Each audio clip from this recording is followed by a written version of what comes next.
Hey guys, welcome back to my channel. Before we dive into the video, make sure to subscribe and ring the bell icon. Let's dive in. It was 4 a.m. when my phone lit up in the darkness, vibrating against the nightstand like it was trying to wake me from a dream I didn't want to be in. My wife's name flashed across the screen, followed by a message that was too casual for the hour. Something came up. Relax. I'll explain soon. No apology, no guilt, just cool confidence. I stared at it for a few seconds, waiting for anger to rise, waiting for heartbreak, but I felt neither. Instead, I felt something colder, acceptance. Because deep down I had known for weeks that something wasn't right. I just didn't want to be the one to admit it. What if one text at 4 a.m. ended everything you believed in? Instead of calling her, instead of begging her to come home, I took a slow breath and typed the simplest reply I've ever written. No need. Stay with him. You're single now. My thumbs didn't shake. My heart didn't race. It was like my soul had already practiced this moment 1,000 times. I set the phone down, lay back on the pillow, and for the first time in months, the bed didn't feel lonely. It felt peaceful, quiet, honest, and mine. You'd expect pain after a message like that. But when betrayal sits on your chest long enough, the pain stops burning and turns to ice. Ever felt relief instead of rage? I thought about the late nights she blamed on meetings. The way she shielded her phone when it lit up. The distance in her eyes when she sat beside me but felt miles away. Every time she chose silence over truth, I stitched my mouth shut and chose patience. But tonight I chose myself. 20 minutes later, the silence broke with frantic banging on the door, sharp, desperate, echoing through the empty hallway.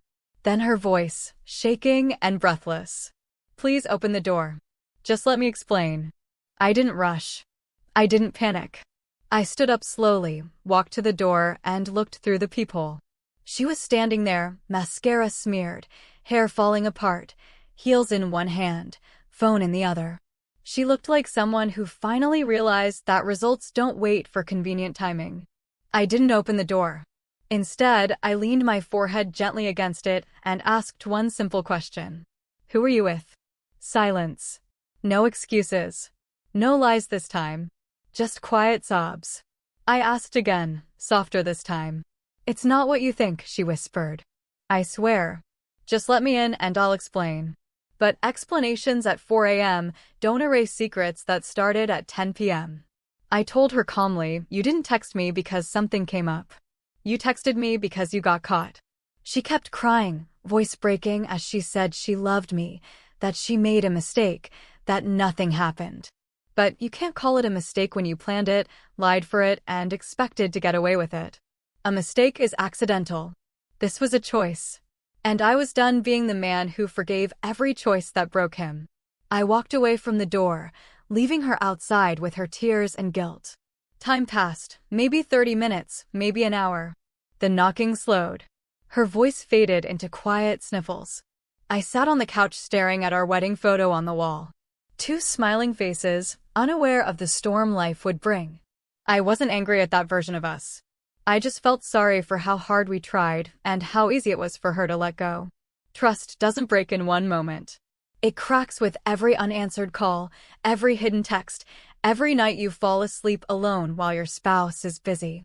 As the first light of dawn crept through the curtains, I unlocked the door, not to let her in, but to place a small suitcase I packed with her essentials at her feet.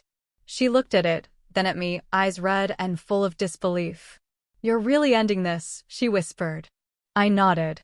No, you ended this when you walked out that door without thinking twice. I'm just accepting it now. Her lips shook.